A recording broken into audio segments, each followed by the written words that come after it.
Oke, kita bahas tentang sinonim kata. Nah, yang pertama ini katanya adalah pasai. Pasai adalah artinya jemu atau bosan, membosankan. Udah kelihatan kan jawabannya di pilihan ganda, tapi kita mau bahas satu persatu nih. Apatis. Apatis artinya acuh tak acuh atau tidak peduli. Atau bisa disebut juga dengan masa bodoh. Nah, bosan ya membosankan. Yang marah, amarah, sedih ya kesedihan. Marah dan sedih ini termasuk emosi, bukan jawaban dari pasai ya, atau sinonim dari pasai. Yang bersemangat, itu udah pasti bukan jawabannya. Jadi, jawaban dari sinonim kata pasai adalah bosan.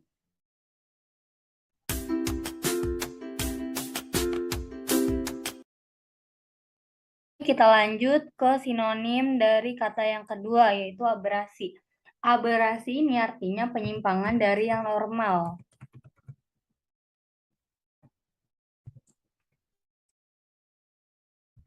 Nah, kalau penyatuan itu proses bersatunya suatu hal. Kalau pemisahan itu ya dipisah atau antonim dari penyatuan itu. Tentu A sama B bukan jawaban. Kalau yang C pengikisan artinya dikikis atau mengikis. Atau bisa disebut juga dengan mengerik atau menghilangkan. Kalau penggerusan artinya pengecilan partikel.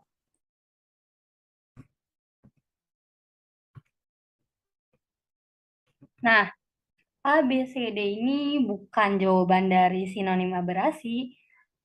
Jadi jawabannya adalah yang yaitu penyimpangan.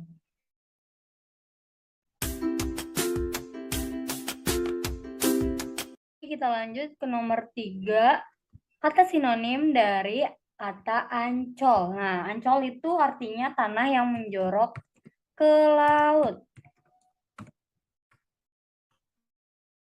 Kalau laut ya kumpulan air asin.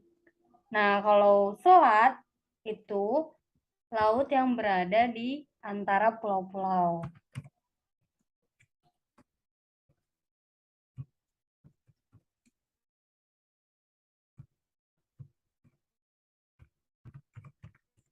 Oke, kalau pantai ya tepi laut ya. Kalau tanjung itu artinya tanah yang menjorok atau menganjur ke laut.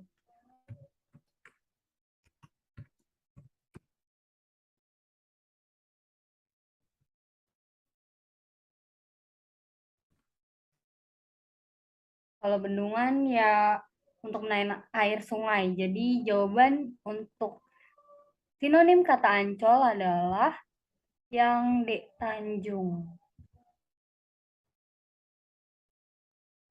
Oke, sinonim yang keempat itu sinonim dari kata atma. Atma ini artinya jiwa atau nyawa. Kalau mati ya kematian. Nah, raga ini artinya badan.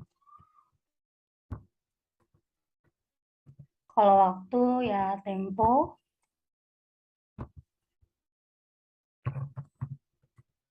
Lestari artinya kekal. Kalau sukma artinya sama kayak atma, yaitu nyawa atau jiwa.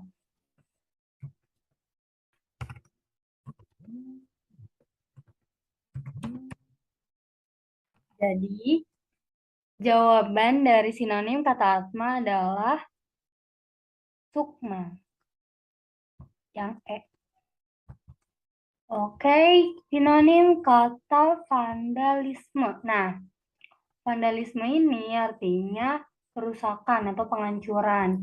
Biasanya kita temui di istilah buat terhadap karya seni. Nah, kalau instruksi ini untuk perintah atau arahan. Kalau regresif, perubahan yang biasanya bersifat kemunduran.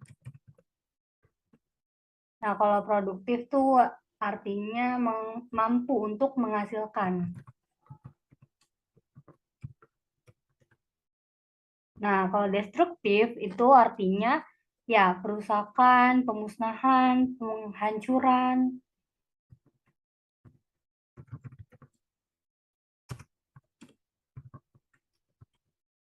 Kalau konstruktif ini artinya pembangun atau membangun.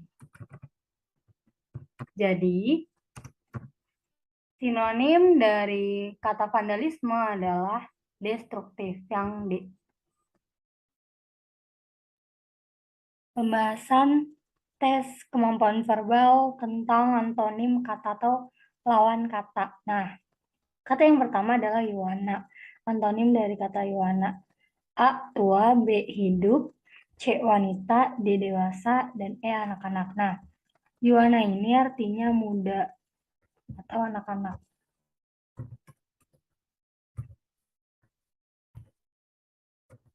Jadi, antonim dari muda itu tua. Jawabannya yang A. Bukan hidup, wanita, dewasa, atau anak-anak. Nah, kalau yang E ini sinonim dari Yuwana. Yang kedua, antonim kata bayak. Bayak ya, bukan banyak. B-A-Y-A-K. Nah, bayak ini artinya terlampau besar atau gemuk. Kalau yang A itu lama bukan jawaban, karena lama berkaitan dengan waktu. Terus lentur bukan jawaban, kotor juga bukan, sempurna apalagi. Jadi jawabannya adalah yang B. Antonim dari bayak adalah kurus. Nomor 3, antonim dari majal. A. Beku, B. Tajam, C. Lentur, D. Impas, dan E. Bersih. Nah, majal artinya adalah tidak tajam atau tumpul. Nah, tidak tajam kan udah kelihatan nih jawabannya. Tentu bukan beku, bukan lentur, bukan impas. Impas tuh seri ya, dan bukan juga bersih. Jadi jawabannya adalah yang B. Antonim dari majal adalah tajam. Antonim dari tumpul adalah tajam. Nomor 4, lawan kata dari getas. Nah, getas ini artinya mudah rapuh, mudah pecah. Pilihan gandanya A kuat, B berat, C rapuh, D panas, E mudah. Nah, bukan berat. Kalau yang C itu sinonimnya, sinonim dari getas atau padanan kata. D bukan dan E bukan. Jadi jawabannya adalah yang A. Lawan kata dari getas atau mudah pecah adalah kuat. Lawan kata dari kata prominent yang A. Adil, B. Biasa, C. Dekat, D. Tersohor, E. Terbuka. Nah, prominent ini artinya menonjol. Yang A tentu bukan, C. Dekat bukan, D. Tersohor itu sinonim dari prominent, E. Terbuka bukan antonim dari prominent. Jadi jawabannya adalah yang B. Antonim dari prominent atau menonjol adalah biasa. Kali ini kita ngebahas tentang analogi kata. Nah, kalau dapet soal kayak gini, kita harus bisa nambahin kata-kata yang bisa ngehubungin antara satu kata dengan kata yang lain. Oke, nomor 1, suara desibel. Nah, ini nih kita bisa hubungin dengan kata atau kalimat desibel itu satuan dari suara atau suara mempunyai satuan desibel, satuan hitung. Nah, kalau di soal ini cahaya, maka kalimatnya sama kayak yang di sampingnya. Cahaya memiliki satuan hitung titik-titik-titik. Itu ya. Kalau pixel itu satuan untuk gambar. Kalau mikrometer itu panjang. Kalau meter per detik itu satuan kecepatan. Nah, Kalau kandela ini satuan dari cahaya. Paralaks berhubungan dengan sudut. Jadi suara mempunyai satuan hitung desibel, cahaya mempunyai satuan hitung kandela. Jawabannya yang D. Analogi kata yang kedua, tebal, tipis. Nah, kita harus mikirin kata-kata untuk mengumumkan kata tebal dan kata tipis. Terdapat tebal, lawan katanya adalah tipis. Nah, pertanyaannya, sintal. Sintal ini artinya gemuk, padat, berisi. Jadi kita harus mencari lawan kata dari gemuk. Oke, yang A bulat bukan, yang B sintal tentu bukan karena pertanyaannya adalah sintal lawan kata dari apa? Jelas bukan sintal lagi. Yang gemuk, karena sintal artinya adalah gemuk, maka gemuk bukan jawaban dari lawan kata sintal. Nah, yang D kurus itu benar ya, lawan kata dari gemuk adalah kurus. Yang D bukan, padat itu termasuk dari sinonim dari sintal.